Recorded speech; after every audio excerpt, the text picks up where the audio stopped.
Un droïde, ça ne broie pas les bras de son adversaire quand il perd au jeu, alors qu'un Wookie, lui, il s'en prive pas.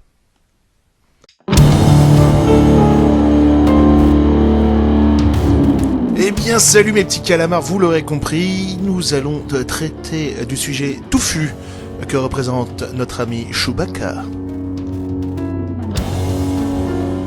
Et pour ce premier fait, eh bien, nous nous penchons sur les origines du prénom de Chewbacca, puisque Chewbacca viendrait du terme russe Sobaka, signifiant chien.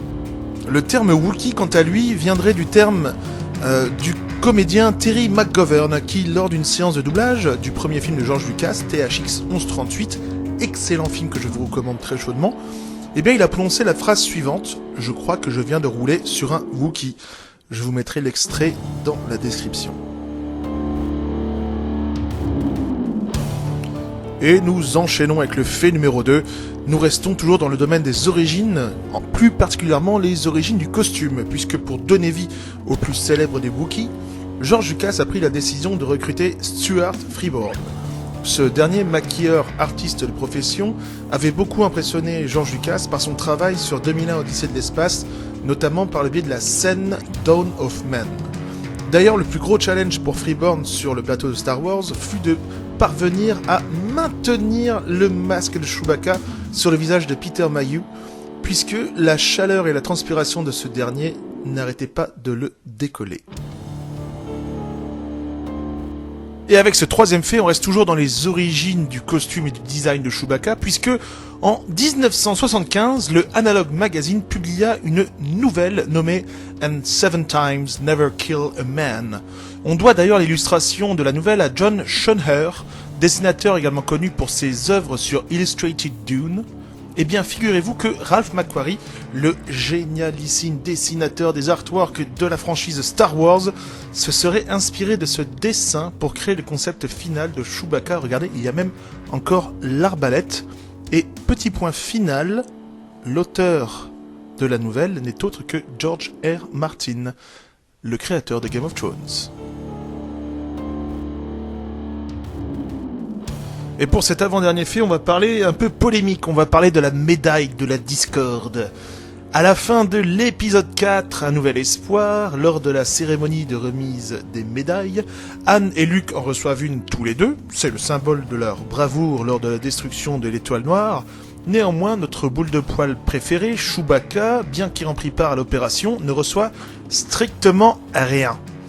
Pendant plusieurs années, les fans donc se sont mobilisés et se sont questionnés face à cette injustice, et il a fallu attendre 1997 pour que la regrettée Carrie Fisher remette à Chewbacca, Peter Mayhew, l'acteur original, était dans le costume pour l'occasion, la même médaille que celle des films de 1977.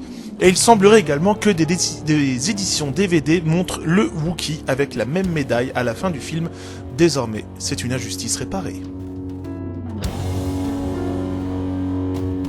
Et on termine avec le dernier fait de la vidéo, une sorte de crossover dans l'inconnu.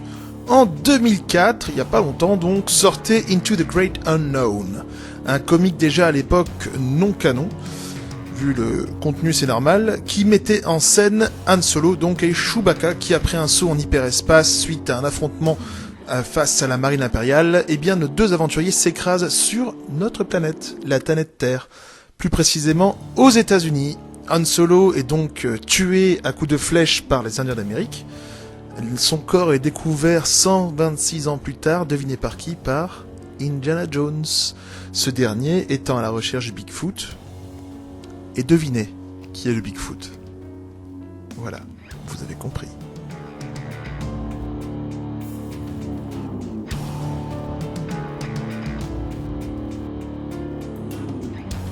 Et comme d'habitude, avant de vous laisser quelques petites recommandations, tout d'abord Vector Prime, le roman dans lequel on assiste à la mort de Chewbacca, écrit par R.A. Salvatore. Et vous avez ensuite le bouquin Chewbacca, qui porte le nom Chewbacca, qui parle de ce que fait Chewbacca entre l'épisode 4 et l'épisode 5, ce qui est plutôt pas mal.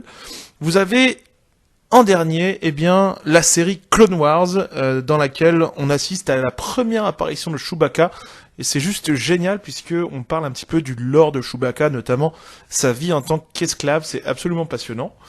Et puis bah moi, comme d'habitude, le protocole de remerciement se remet en place. Merci d'avoir regardé cette vidéo, partagé, liké, subscribé. À très bientôt, mes petits calamars. Non, je sais pas faire Chewbacca, je suis désolé.